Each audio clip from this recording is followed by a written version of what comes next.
How to remove Authenticator on Blizzard Battle.net.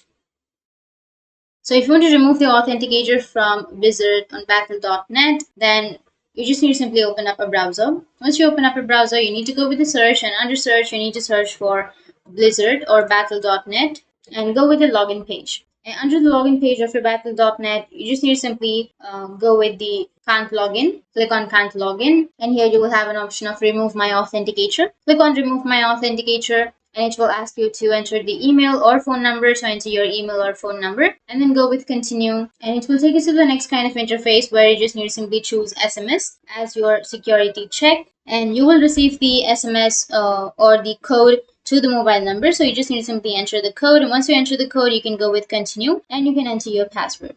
And once you enter your password, you can submit, and once you've submitted, you need to identify your account, and in that way you'll be able to remove Authenticator on your blizzardbattle.net. So that's it, and if you have any questions, feel free to comment below. Thanks for watching.